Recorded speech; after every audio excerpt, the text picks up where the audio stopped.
it's Josh Tickell. Today is a very special day because it's the day that we launch the Revolution Generation. This is a passion project which has been in the works for more than 5 years. And what it's about young people getting empowered to make huge changes in our country and our world. Now, I know that's happening already, but this book really gives you special tools and insights. And part of the insights is we get to meet incredible young leaders that are making changes in our world. People like Representative Tulsi Gabbard, with whom you're about to watch an interview. Now, Tulsi Gabbard was the first Hindu woman elected to Congress. She's also a combat veteran. She's also a millennial.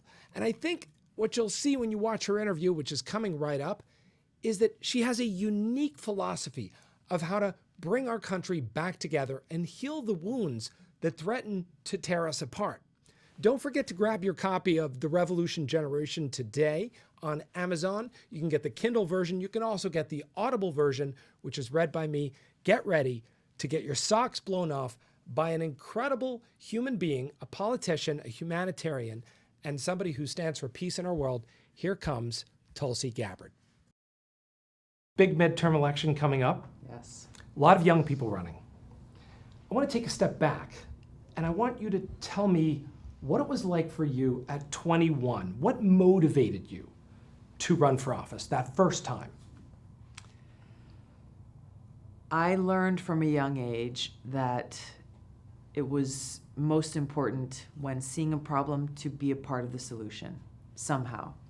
So for me, growing up in Hawaii, beautiful place, loved being in the ocean, hiking in the mountains as a kid. I wanted to protect our home and ultimately got to a point, I was 21 years old, and I saw an opportunity where I could actually do more than what I was doing before in going out and organizing beach cleanups and trying to reach out to young kids and teach them about why it's important to protect our home and actually be a part of our democracy and our leadership in enacting policies that would protect our land, our water, our air for generations to come. And so for me, it was a very personal motivation where I saw that I could either stand on the sidelines or jump in and be a part of the solution. So it was an environmental motivation at first. Yeah. And was that influenced by growing up in Hawaii? Absolutely. Absolutely. It's when I would paddle out to go surfing, as a teenager, and I'd see people just throwing their soda cans on the beach, end up in the water, plastic floating around, it made me mad. And you don't seem like the kind of person that would get mad easily. Not easily, but there are certain things when people show that kind of lack of respect for Mother Earth and for one another and for the place that we call home. It made me mad, and I had to find it. So what am I actually going to do with this? Am I not just going to sit around and be angry? How can I actually begin to start to solve this problem? And so for me at that time as a teenager, I ended up starting a nonprofit called Healthy Hawaii Coalition. And I recognized then that we have to actually teach people, and why not start with kids, about these basic things, that when you take an action, there is a consequence. And what are the effects of those actions? So we created a skit called The Adventures of Water Woman. It was Water Woman and Oily Al, and we took these kids, 2nd, 3rd, 4th graders, mostly across the state of Hawaii, down this adventure, teaching them through Oily Al's daily decisions and the actions that he was taking, and Water Woman coming in and saving the day in the last second and teaching him and these kids about when you pour oil down a storm drain, where does that end up? Ends up out in the ocean. These kids love to go out and play in the ocean and go surfing and body surfing and everything on the weekend. So they were able to start to understand and see. And when I saw that light bulb go off in their eyes, that really impacted me greatly. And I knew then that I wanted to continue down that path of making that positive impact. In some ways, you're still playing Water Woman.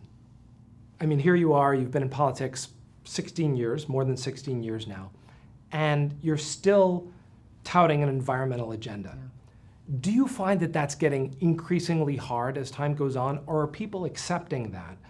You know, especially with the climate, what we see with the EPA currently under the current administration, the EPA is really being gutted. We're seeing a rollback on major environmental policy.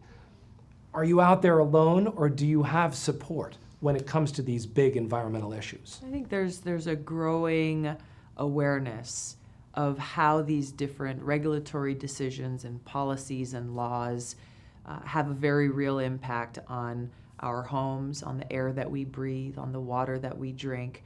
And as we've seen in the last election in particular, that if you're not involved in the process, whether it be by simply casting your vote for people who represent the values that you believe in, or by actually getting out and speaking up on these decisions and these pieces of legislation that are either going to be helpful in protecting the health and well-being of our people and our planet, or will be detrimental. So I think as we're seeing, especially in the recent years, more energy, more focus, and more awareness around these issues. Take Standing Rock, for example. That was such a beautiful experience to be a part of, because I went there with veterans. There was a call to action for veterans across this country to converge on Standing Rock to protect and defend water, and therefore to protect lives. And to have a chance to just talk with and hear from veterans of different generations from all different parts of the country, spanning political ideologies, no one fitting in a single cookie cutter, but connected by that bond of service to the people and to our country, was an amazing thing. And to me, that's where we need to focus more. Too often the political rhetoric overtakes the reality of what's at stake.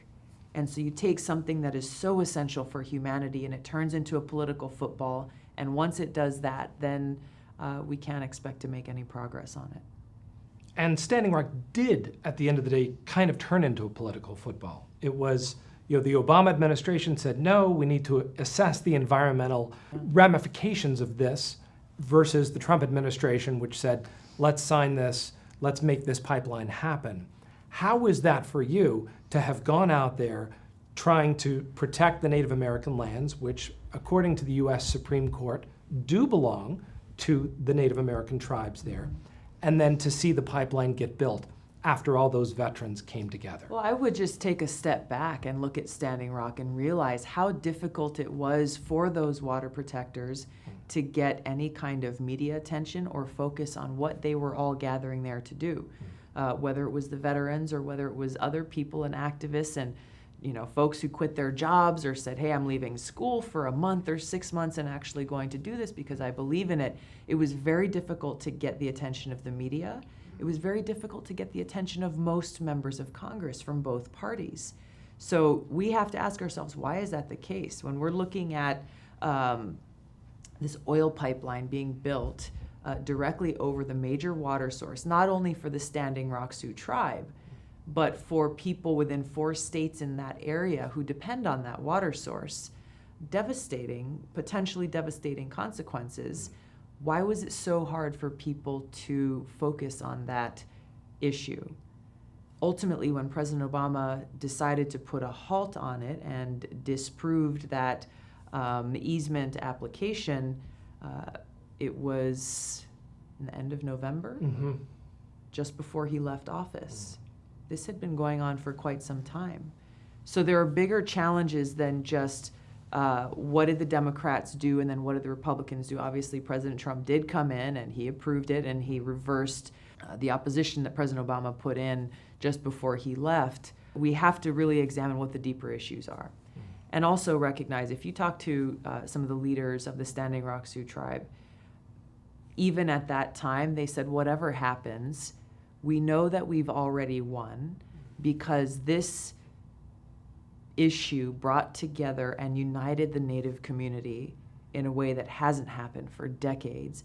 And it brought the country together in so many beautiful ways, and attention to a battle that was not limited to Standing Rock, but that is ongoing in communities across the country. Communities like Flint and Detroit, cities in the Bronx and in other places where people are being poisoned by water. And that's becoming a big issue this year with the midterms, and I think we're going to see it drive into 2020. The cross-section of environment and class, environment and race, environment and where you live. So, of course, we've got the climate conversation. How do you see that playing into policy as we move forward? That sort of the uprising of, let's face it, we see a very young, working class oriented group of people coming into politics. One of their issues is climate, it is the environment. Do you think they're going to have success where others have failed? Because in many ways, this is a stagnating issue in the United States. I think when you have people coming and talking about this issue who are being personally impacted by it, that's such a powerful thing. And it's difficult to just cast that into, well, that's just a political issue, because it's not. It's an issue that relates to our humanity and our lives and our future. And so I think there's no more powerful messenger than Little Miss Flint, for example, and people like her. I visited Flint not that long ago and had a chance to meet with veterans who are taking action there, different community leaders, and who after years now are still trying to get the message out there that their water is still not safe to drink. The state has stopped providing them with free bottled water, and so now they're relying on donations and trying to figure out what they do next. But by bringing forward and continuing to elevate the challenges that still exist, and again, I think it's so important to do so in a way that really breaks it down to how it affects our lives, the lives of our friends, the lives of our neighbors. There are political buzzwords that get attached, and you can hear them. Republicans use some, Democrats use some, and that really, those words tend to draw the lines in the sand, saying, well, this is us against them, where doing that really misses the opportunity for us to make progress on this and bring people from all sides together to just say, hey, you want your kids to be able to drink clean water? So do I. You want your family to be able to breathe clean air and not have to deal with long-standing respiratory problems? So do I. This has nothing to do with political parties. Let's just talk about each other. And this is why I talk about Aloha all the time, because it is being able to connect with each other, recognize the interconnectedness that we all have, to set aside all the labels and the partisanship and all the divides that are tearing our country apart, and just care for each other and see how we turn that into action. And that's kind of the big question, is you talk a lot about Aloha. You've also mentioned the divisions in our country and the threat that division poses to our nation. What do you think is the key? Aloha sounds good. I'd like some more Aloha. I think everyone wants more Aloha in their lives. But when we look at the ideology and the power of attraction to, essentially we have two ideologies. We almost had a third in 2016, but back to two again. Are we really talking about two different ideologies in Congress, in the Senate, in the office of the president? Or are we still one nation? After 16 years in politics, what do you see as the path forward? We are one nation with one people. We are facing incredible challenges now because different forces, for their own benefit and with their own agendas, are seeking to place and further deepen those divides amongst our people. It's not as simple as saying it's one ideology versus others. You can't kind of put people in those two clean little baskets. I believe that there is far more that we all share in common than people realize. When we take away those ideological labels and we come together and we have conversations that are based on respect for one another, whether we agree on most things or we disagree on most things, being able to disagree without being disagreeable and actually share ideas and listen to each other, then we can find, hey, maybe there's just a small space where we can work together right now. But that small space can lead to a bigger space. And so that to me is where we should focus on actually reaching out to one another rather than saying, well, this is one camp and that's another camp, and there's no possibility to bridge the gap between the two. If that is what people resolve themselves to, then I'm very concerned for our future.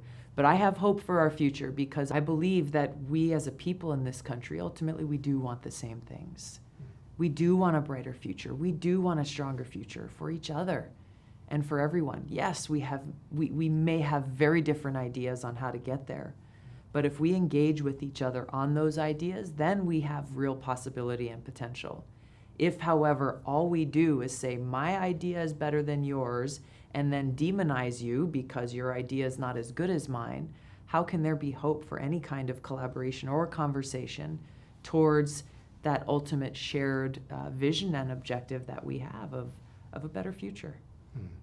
So moving away from ideological rhetoric, moving toward open conversations, looking at where we have commonality. One of the places where you've mentioned a couple of times that you've seen this commonality is with veterans. Yes. You're a combat veteran. You're one of the few female combat veterans to serve in the U.S. House of Representatives. Why veterans? Why do we see that coming together at Standing Rock? We saw Republican, Democrat, Independent, Libertarian veterans coming together for a Native American issue. We're seeing it again in Flint, Michigan. This seems to be a theme. Out of all the people in the country, why is this that we're seeing these veterans come together?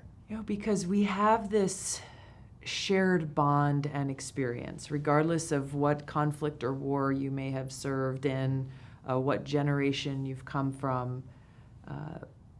When we go through basic training or when we deploy into a war zone, you're put into an environment where you're serving alongside people of all different races, religions, political beliefs, sexual orientation, the representation of the diversity of our country.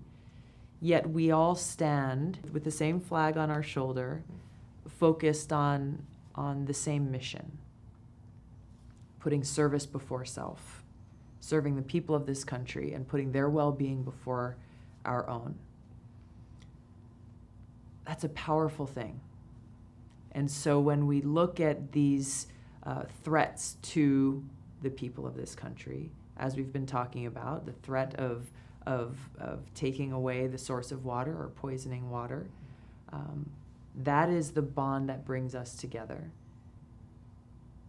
Going into, digging a foxhole and like, oh, I only want another Democrat in my foxhole. All you Republican soldiers, no, you got to go build your own foxholes. Give me a break. That's not how it works. So that to me is where this bond exists and that brotherhood and sisterhood exists amongst those who have served, because even if we vote in different political parties, even if we have different ideas or ideologies, I can tell you both in Hawaii and across the country, when I have a chance to go and visit and hang out with veterans, there is almost an immediate connection. Where it's like, I don't know you, I've just met you for the first time, but we're family. Because we have gone through this experience and we know what's at stake, and we know what this means to put service before self. We not only know what it means, but it's something that we know we are committed to doing. And that's what I really hope that we see more of in Washington, and that's what is so painfully absent, is that lack of shared mission of service, of putting service to the people even before your own political party's well-being. So many of these important issues are and opportunities are squandered because it may help the other guy's political party. We see this right now in the issue of criminal justice reform, where you have organizations like the ACLU and the very conservative Koch brothers coming together and actually supporting real criminal justice reform, real prison reform, you have very conservative Republicans and liberal Democrats coming together to support criminal justice reform. However, on both sides, for example, you have some Democrats saying, no, we don't want to support this bill, even though it could pass in this Republican-controlled Congress, because it would give Republicans and President Trump a political win. They can say that they did something good to reform our broken criminal justice system, and we don't want to allow that to happen. Never mind the thousands of people who are currently rotting away in prisons who would be helped if we pass this legislation, whose families would be able to welcome their loved ones home if we pass this legislation. And that's the kind of sick attitude that is corroding Washington today and that is hurting the lives of Americans across this country. Here we are in the run-up to the 2018 midterm election. We see a wave of youthful energy sweeping the country. Texas, we've got Beto running, we've got Alexandria Ocasio-Cortez running in New York City, across the country. Michigan, we've got Muslim Americans running. When you talk about the divisions in this country and the stagnation that you see in Washington, does this give you hope? What we are seeing on the ground right before the midterms, is this a wave? Could this be part of the healing that we're looking for? It does give me hope, primarily because the mold of power in Washington is being broken with a lot of these quote-unquote unconventional campaigns or candidates who are running for office, who are challenging that status quo, who are challenging kind of that establishment mold of power and doing very well and winning. And that conveys to the American people that really they have the power to be able to make the change. I think too often Washington seems too intimidating for people who say, gosh, yeah, I'm just one person. You know, my voice or my vote really doesn't count very much. But when we stand together and we stand collectively and we stand for a government that is truly representative and made of and by and for the people, then there's tremendous power in there. And it's not to say that everyone's walking in lockstep around a specific ideology or very specific issues. Even amongst Democrats, there's a lot of disagreement about different issues. There is that common energy that is focused on empowering people. And there's a lot of young people who are leading that movement and owning our future, owning that power. And that's what's exciting to me. That's what gives me hope, is that the rules that Washington has in place are being broken every day by people who are saying, I care, and therefore I am acting and doing something about it. And let's talk about the Democratic Party for a minute. Do you think that the party's feeling the heat, especially with what we're seeing around superdelegates? Now this issue has finally come into question after we saw, let's face it, many people think that Bernie Sanders was rigged out of having a real seat at the table at the DNC. Do you think that the DNC, the Democratic National Party, is now feeling the sort of, okay, we've got these outliers, all of these disruptors are running, many of them are calling themselves social progressives, not Democrats. Now we've got the issue of superdelegates that's come back and hit us in the face. Is the party changing, or could it change? I think the party certainly can change, and in some areas it is. And I think the recent vote that was taken by the DNC membership to get rid of superdelegates on the first ballot was a very big step. Didn't go as far as I had hoped in getting rid of them altogether, but it certainly was a positive step in the right direction. And the fact that it passed with such a resounding vote of support was a very positive sign. But that change didn't come about easily. It came about because you had people who recognized the problems within the party infrastructure 2 years ago, who ran for their local county party delegate seats, their state party delegate seats, and then the national, so that they had a seat at the table, so that they had a voice to say, this is why this change is important to strengthen our party, to strengthen our democracy, and make it easier for people to become involved and engaged in this process. So it certainly was not a painless path to get to that point, nor will it be as we continue to go forward, because there are still many changes that need to be made. The National Democratic Party's recent reversal, for example, and in just a few months ago passing a resolution refusing to accept any money from fossil fuel corporations, and then 3 months after that decision saying, actually, no, we are going to take their money, is a good example. So there's no room for complacency here. We are either going to take a stand for the people and for our planet and mean it, and do something about it, or we're going to continue to see the same old, even within our own party. And when you look at that, when you look at those reversals on key issues, that's not an ideological issue. That's a very practical issue. Are we going to be governed by Citizens United? Are we going to allow corporations to essentially pay our bills? Because that comes with strings.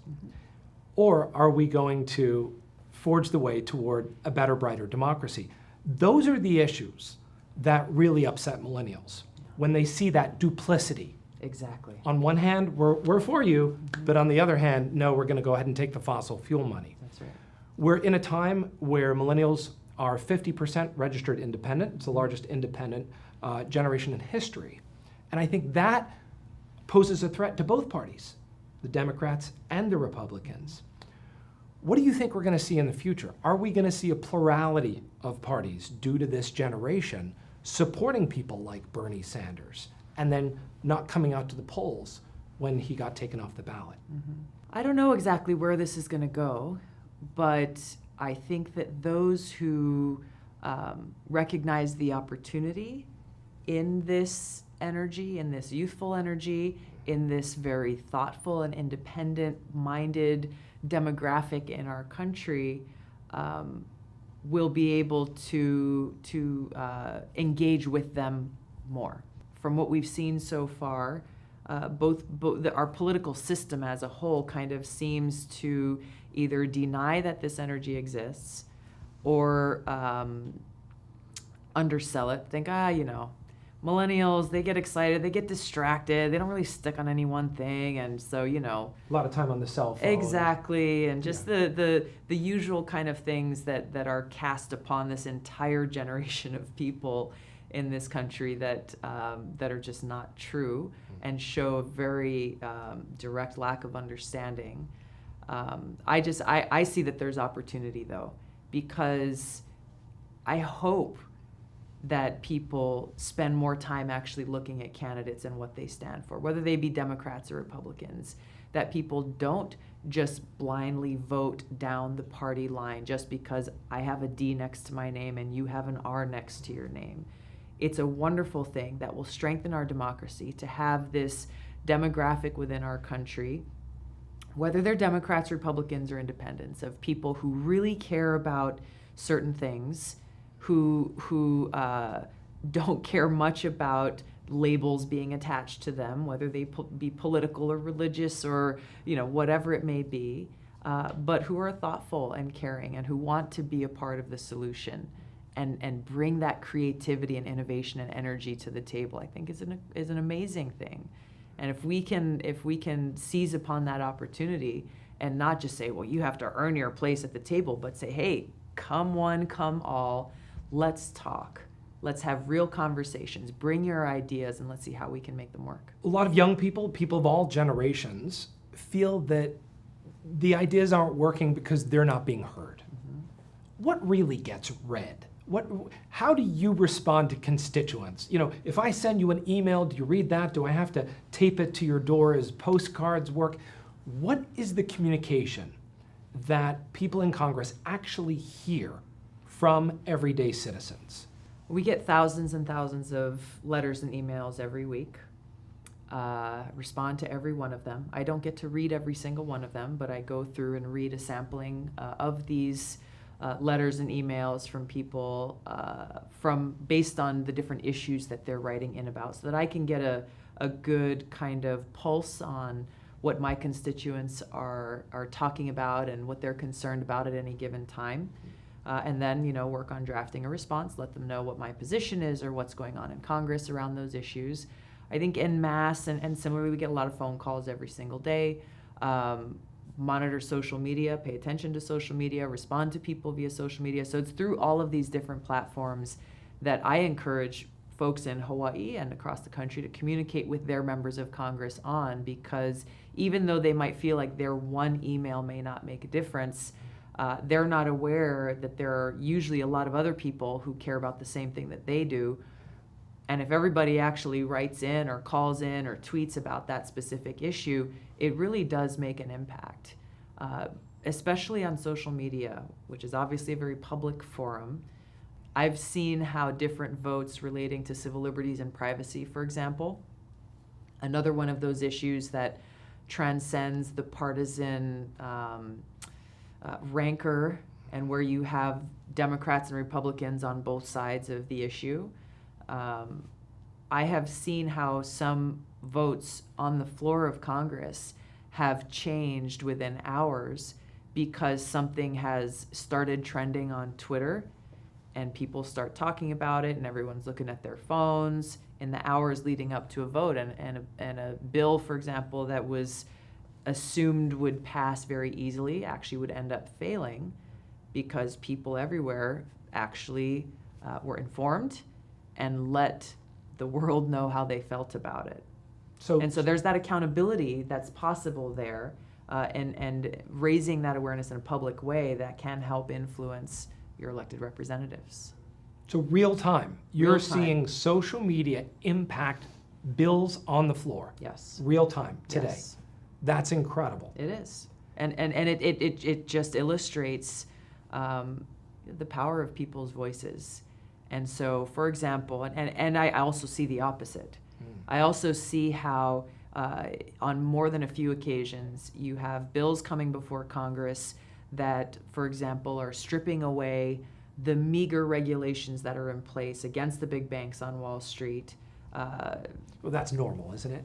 Well, let's look at the aftermath of the 2008 crash, where everybody was paying attention to this. There's no way Congress is going to pass something at that time to strip away more regulations on Wall Street. Right. Instead, they passed this bill, the Dodd-Frank bill, that put some more regulations in place, but really didn't go anywhere near far enough, did not reinstate the Glass-Steagall Act, did not look at holding these Wall Street bankers actually accountable. And so now here we are years later. Those banks are bigger today than they were before. They were too big to fail before. They're even bigger today. People's pensions and homes remain at stake if there were to be another crash that would likely have a bigger impact on people's lives. And yet Congress, over the last few years at least, has slowly and quietly been stripping away more of these regulations.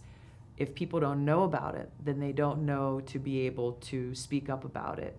And so that's where the information flow is so important. That's where some of these kind of alternative media sites, both on social media, podcasts, different ways people are getting information are so critical, because these issues are not getting covered by CNN. Just this last week, we had a bill that made it easier for fracking to take place, making it easier for liquid natural gas to be harvested from our earth, taking away the protections that exist currently, which aren't even enough as it is. No one in the cable news network covered it. Very few people were even talking about it. And yet this is something that is already impacting people's access to clean water and clean air in a lot of states in this country. And the bill's on the floor. Where is it now? The bill passed the House floor, passed the House of Representatives, and so now sits before the Senate. This just happened last week. So issues that are well known that enter the social media space, bills, issues that are on the House floor, even on the Senate floor, can be impacted by social media pouring back the other way. Yes.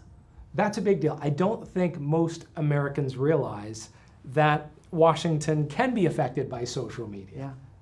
That's I think powerful. you saw this in some of the healthcare votes as well that happened in the Senate, I think last year, where there were a few senators who were on the fence about how they would vote. And they heard an outpouring of voices from within their community and across the country through social media, people visiting their offices, people stopping them in the airport as they were going to and from their district, and not saying, not name calling, not demonizing, but sharing really personal stories about how their child or their parent suffered because they were not able to access health care, or how they've been benefited because now pre-existing conditions are mandated to be covered by insurance companies. So those were very impactful moments that I believe actually influenced those senators to vote in favor of protecting people's health care rather than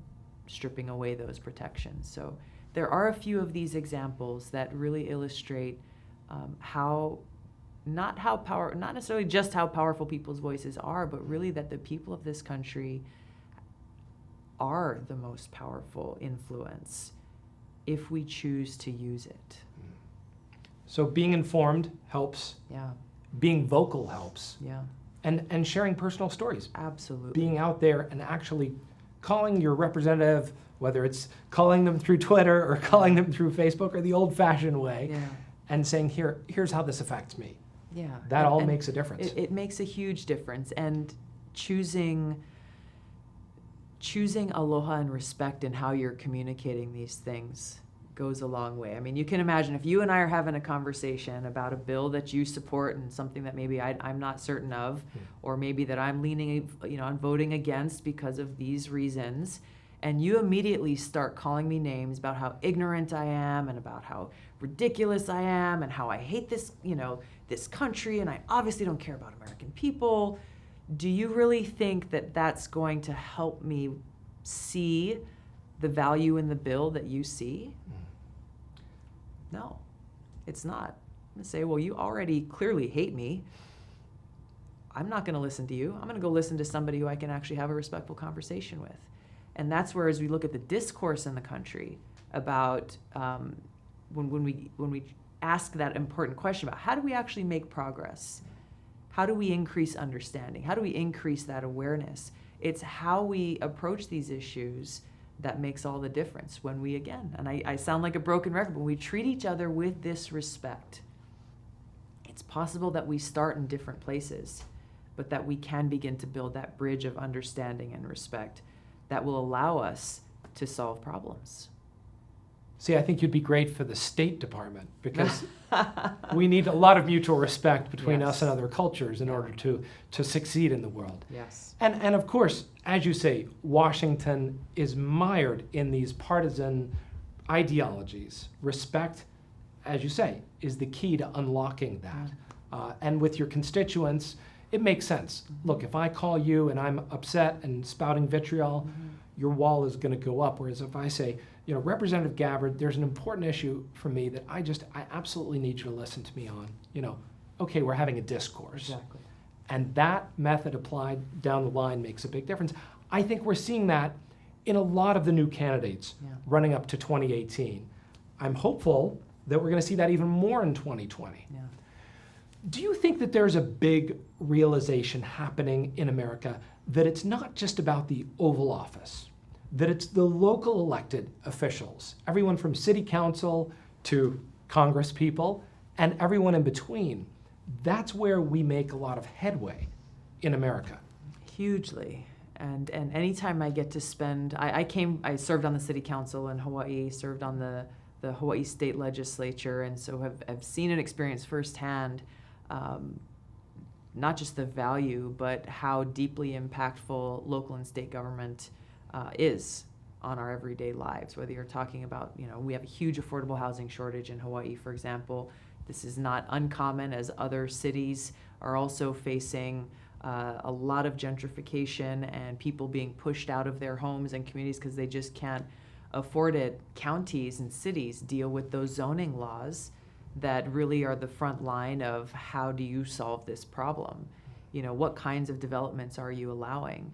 If you're allowing affordable housing developments to get major tax breaks because they're building quote unquote workforce or affordable housing, but you're allowing them to sell those units at market value in 5 years, for example, which is not uncommon, then you may be helping people for 5 years, but then you've lost that opportunity and taken away that desperate need from people. So you really haven't done anything to solve the problem. So those kinds of decisions are things that are being dealt with at the local level every day, and there are a whole host of others. So yes, this call for a government that actually is representative of the people, that is focused on serving the well-being of our people and our planet, is essential at every single level of government. It's really, I think the conversation has to be focused on electing people who are servant leaders rather than people who are just seeking power. And in speaking about electing new people, there's a big hope within the Democratic Party that the Democrats can take the House in the midterm elections. 23 seats would have to be flipped. That's no small accomplishment. Do you think that goal is realistic for the midterms? And do you think that that goal is important in the grand scheme of things? Is the Democrats taking back the House? Is that what's going to heal the big rifts in the country? Or do we need to look even bigger than that to really make America work again? It's certainly possible that Democrats win back the majority in the House of Representatives, but it's not something that is a given. You can't look at our entire country and all of the different congressional races and think that this so-called blue wave is going to affect everyone, because every community is different. Every community is unique. Every candidate is unique. What they're offering and what their vision is unique. So we'll see. We'll see what happens. You don't have a crystal ball? Unfortunately. I could do a lot more if I did. But to your question about if Democrats win the majority, will that solve the problems? No, not necessarily. I think it'll certainly help bring a lot of these issues to the forefront, but let's look back to pre-2016. Were there problems before then? Let's look back to, pre-2012. Were there problems before then? Let's look back to when Democrats were in charge of the House, the Senate, and the White House. Were the challenges that we're talking about today dealt with? I mean, arguably, I don't know if it's a rhetorical question. It is a bit of a rhetorical question. Arguably not. Under the Obama administration, exactly. we had the presidency, the House, and the Senate, Right. and the largest financial recession that continues to this day. And there were a lot of immigration challenges that weren't dealt with. There were criminal justice reforms that could have been made that weren't. And this isn't, my point is not about pointing fingers. My point is about recognizing that the challenges that we face in this country cannot all be blamed on this one person who occupies the White House. And that we have to be introspective, each of us and within our own parties, to say, what can we do better to serve the people? And if Democrats take back the majority in Congress, then there will be a kind of, there will be a lot of hard conversations about what that agenda will be. Will it be more of the same old? Or will you see far more voices and far more focus on getting rid of the corrupting corporate influence on policies being made in Washington? Will you see more conversations about real immigration reform, about real access to quality health care for all Americans, about how we deal with the skyrocketing cost of pharmaceutical medicines, cost of education, like the real challenges that we're facing that have existed, unfortunately, and been worsening for a very long time. So we can't just think that, okay, well, if Democrats win, all right, I'm going to go on vacation. Everything's fine. There's a lot of work that needs to be done and a lot of questions asked about what are we really trying to accomplish, and a lot of accountability coming from the American people to their leaders, to their elected leaders, saying, are you going to represent us, or are you going to continue to take money from Wall Street and big pharmaceutical companies and others who have a long track record of having a seat at the table and helping to write the bills that end up helping them more than helping the people who we are all supposed to be serving? I want to close it out with a personal question. Yeah. We're in California. A lot of people in California are very into yoga. And you're, I believe, our only Hindu congressman. There are actually a Congresswoman? few more. I was the Okay. first. You were the But first. there are, I don't know, we may be up to 5 or 6 now. Okay, so you were the first Hindu congressperson in the United States. Tell me about the principles that are your North Star from your religion that you use in your practice of policy. Yeah.